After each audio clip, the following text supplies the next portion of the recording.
How good is your personal brand on LinkedIn? Did Intuit just go bananas by acquiring Mailchimp?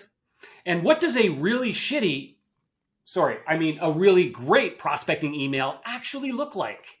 All this and literally nothing else on today's episode of Full Funnel.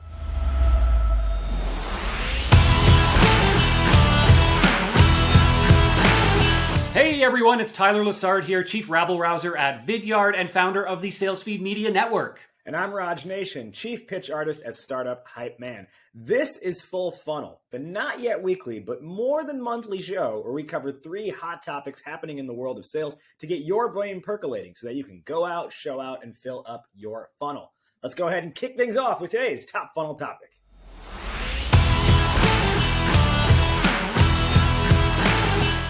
Our top of funnel topic today is personal branding on LinkedIn. Now, if you're in B2B sales or you're part of a tech company, LinkedIn is likely a vital asset for you. But for those of us in sales, it's more than just a way to find our prospects. It's an opportunity for us to put our face out there, to build a community, and to build our personal brands in a public network. It's more than just your resume. It might be the first impression your prospects get of you online. Now, Raj, you are a LinkedIn enthusiast. Tell us what you've seen over the last little while.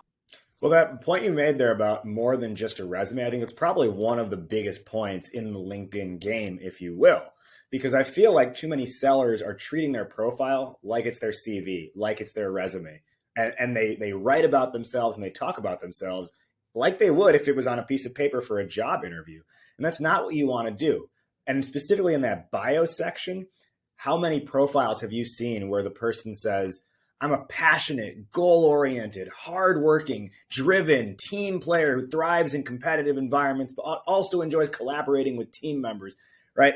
And the reason why that always rubs me the wrong way is because who is out there saying the opposite, right? Not one person is saying, I am not driven. I'm failure-oriented. I hate team environments. I'm really not competitive. And you know what? The worst thing you can do is set goals for me because I will just crumble. Right? No one is saying that. And I feel like there's too many sellers who are trying to differentiate by talking with all these like big adjectives and buzzwords and everything. What you really want to do in that bio section is use it as an opportunity to invite people into who you are by telling a story, either a story of how you can help other people or a story about your own personality and why that means you are doing what you're doing today. So let people know about the things you've been interested in throughout your life, even from growing up, before you were professional. Let them know the things that you do now on the side and paint a picture for the complete version of you so that when you reach out and connect with someone, they look at your profile and they say, this person's interesting. I would like to get to know more about them and I'd like to have them in my feed. Remember, that is your first impression for people online. And some great examples of LinkedIn profiles that do this are Alexine Mudawar, Amy Vollis, and Richard Harris. Go and check those out.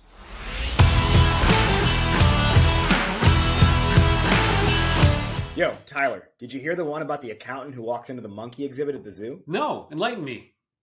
The monkeys sold the exhibit to him for $12 billion. Is that a joke, Raj? Wait a minute. I see where you're going here because that is a very timely topic, given we just recently heard that our fine friends at Intuit, founders of QuickBooks and TurboTax, have acquired Mailchimp for a whopping $12 billion. That is a lot of bananas. Raj, what's your take on this? Well, it's a lot of bananas. And when I saw this announcement that TechCrunch put out, I gotta be honest, my first thought was like, this makes a ton of sense. I know there are people who are like, I don't know why they would do that. But if you look at their past acquisitions, like acquiring Mint, I really feel like Intuit is trying to make a play here to become the CRM of everything for small businesses. So it's not just that they are, your financial provider, they're not just your bookkeeping service, but I have to imagine they're working towards building a back end where in one central place, you are invoicing your clients, but then you're also going to be able to have sort of a window walkthrough to say, well, how did they become a client in the first place? What emails did they open? Maybe they can leverage Mailchimp's newsletter service as part of the invoicing process then. So I really see this as a good integration play for them. And I think for their target of small businesses, it's probably going to do a lot of good for their clientele. And as a QuickBooks user myself, I'm pretty interested to see where this goes and how it might be able to help my business. Tyler, split this with me. Banana split this with me. Well, the other half of the banana split, from my perspective, is the takeaway for all of us in B2B sales that this is one in many instances where we've seen this trend of rev tech consolidation. This emphasis on rev tech is a huge play for Intuit. And who knows, maybe Mailchimp will become the tax man and the tax chimp as well. On to bottom funnel.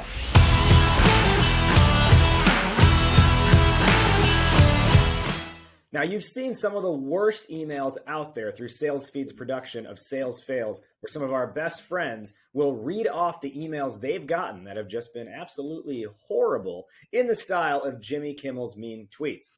But what about the good stuff? Maybe it's time we spread some love and positivity for the people who are doing their jobs really, really well.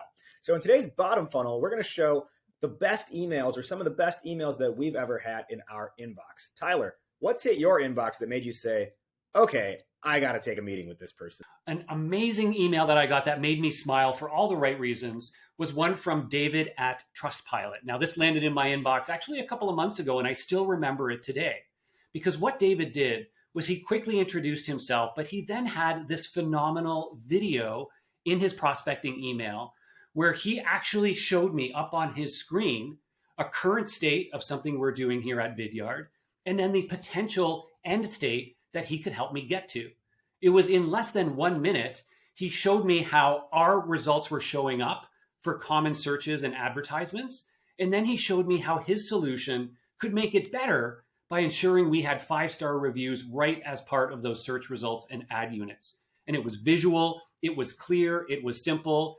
And in 60 seconds, I went, boom, I get it. I actually trust this guy, pun not intended. And I forwarded him along to our growth leader to have a follow-up conversation. It was fabulous. I'm really impressed in that scenario. And what I really like from what you shared is the here's where you were, or here's where you are, and here's where you could be, the before, after, getting you thinking about potential future state and potential possibilities. I think that's a really good way to draw interest from another person. Now, on my side of the coin, I got an email recently from someone who actually was pitching one of their colleagues to be a guest on my podcast, Startup Hypeman, the podcast. And I'll tell you, I get a lot of podcast pitch emails, many of which I ignore because they clearly have never listened to the show and aren't even a qualified guest, or it's just very clearly like a merge tag is being used to say, I love your show. Have my person as a guest. Now, this email, though, stood out above all the rest. And this comes from Arlie at lemonpie.fm. What I'm really impressed with here, and what just had me reading line for line for line, and even though it's a longer email, I was still hooked and I still wanted to keep reading. She led off by saying, hey, Raj, inspired new subscriber to Startup Hypeman here. Recently found the show and I'm kind of obsessed, with a lot of eyes there. And that's like how I would talk. So it spoke to me in a way that matched my personality really, really well. She then went to go through specifically a segment from a recent episode I had released. And I think what's important to note is that it also was not just the most recent episode in the feed either. So I could tell she actually took the time to listen. And then she said, I couldn't resist reaching out because here's who I'm working with. And I thought your listeners might want to hear from this person as well. She then went through specific topics that we might be able to cover that could be a good fit for the show. And yes, like these are legitimate topics. And I can get the sense that she has listened to the show. And then the nail in the coffin on this one. First off, her CTA, her call to action was literally just, would any of these topics be a good fit? She didn't say, when can we get him booked in? She just said, would any of these topics be a good fit? She asked for interest, not for time. That was really smooth. And then she even knew that I have an Easter egg on my own LinkedIn profile. So for everyone watching this, if you don't know, there's an Easter egg on my profile. I guess I'm giving it away now, where if you click on the name pronunciation button next to my name, I actually spit a 10-second rap right there.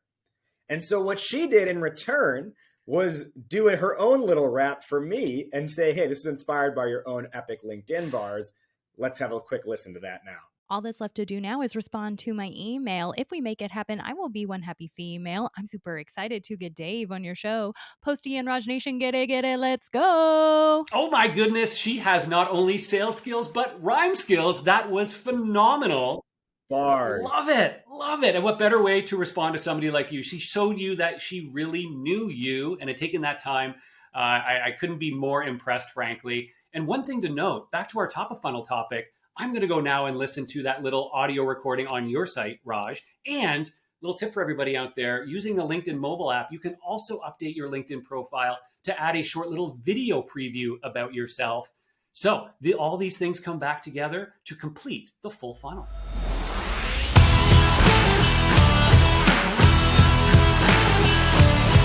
We're almost out of time. Let's do a quick recap of today's show. In the top funnel, we talked about personal branding on LinkedIn.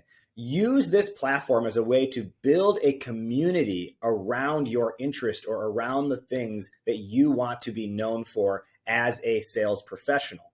And while you're at it, if you want people to know who you are, go ahead and update your bio and write in a way that sounds human. Cut out the buzzwords. Tell people a story of either how you can help them or that gives them an idea of who you are further. In the middle of the funnel, we talked about Intuit's acquisition of Mailchimp and what that all means for the future of RevTech. Check out the TechCrunch article and let us know in the comments what you think this means for the future of sales. And a big shout out to Dave at Trustpilot and Arlie at Lemon Pie for writing Tyler and I amazing emails that got us to respond and take action and win us over. That is this week's episode of Full Funnel. We hope that you have learned something here that helps you fill up your own funnel. We are out of time. Please like, subscribe, comment, do all those things that influencers tell you to do, and stay tuned for our future episodes of Full Funnel. We'll see you next time right here on Full Funnel. And remember, please listen closely as our menu options may have changed recently.